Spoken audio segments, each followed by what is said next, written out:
Good afternoon, Colonel Country, and welcome to another episode of Colonel's Corner.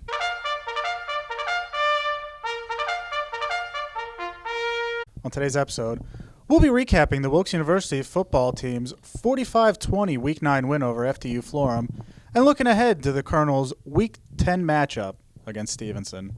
Our guest today is head coach Jon Drach. Coach, thanks for joining us. Thanks, Ed. Now, Coach, first NCAA regional rankings of the year were released yesterday, and we find ourselves ranked 10th in the East region. Mm-hmm.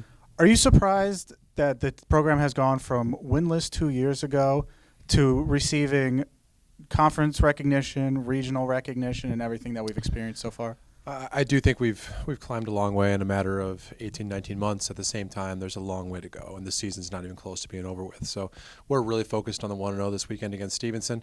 It's definitely a great honor to be regionally ranked and to be respected like that amongst your peers, especially the people that vote for that and the NCAA committees.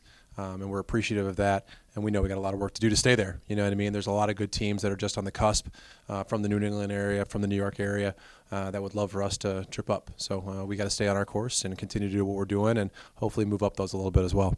Now let's talk about last week's game against FDU-Florham. We led by 4 at halftime, but proceeded to outscore FDU 27-6 in the second half. What was your message to the team at halftime? We just had to keep doing the things we were doing. We missed a couple of red zone opportunities early in that football game. We had a lot of guys play early in that football game, obviously with Jose being down in the first half. I think we played 4 quarterbacks in that first half. So it was definitely something where all those guys got a little bit of burn. Each one of them had their own little package that they were going to go in through that week. And then when we got the starting coalition back together, you saw that we were able to do what we needed to do, especially finishing in the red zone. Now, you mentioned we played 4 different quarterbacks in that game, yet the offense still exploded for 542 yards, including a season-high 273 yards on the ground led by Jaquan Shields, who again was a focal point of the offense with 147 yards on 19 carries. How does having such an explosive offense with different weapons, such as a mobile quarterback, benefit us and make it tougher on our opponents?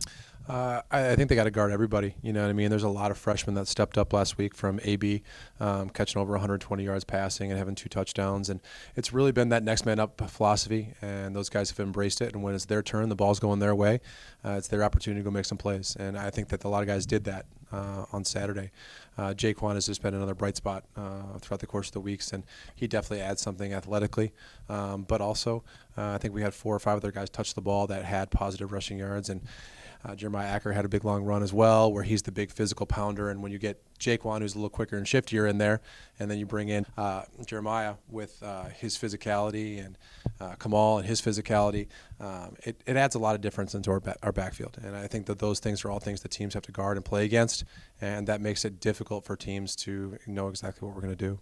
Now let's move ahead to Week 10 against Stevenson. We're facing another very tough test. What have we seen on the game film from the Mustangs, and what do we need to do to come out with a victory on Saturday? They're a very talented, well-rounded football team. I don't know that there's a lot of cracks in their armor, to be honest with you. I think they play efficient football.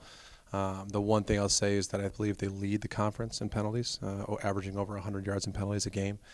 So we need to be disciplined, and we need to do the things that we need to do and stay away from some of those 15-yard penalties that have plagued us in the past. I think that for us, we'll need to move the ball on offense and maintain possession of the football. They have a powerful offense. They spread the ball around a lot, and they have a lot of senior leadership. If you look across the board, I think they have 3 senior starting receivers.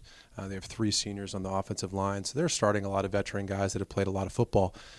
We need to keep those guys on the sideline as much as we possibly can and limit them when they are on the field. You know what I mean? Keep things in front of us, not allow the big plays.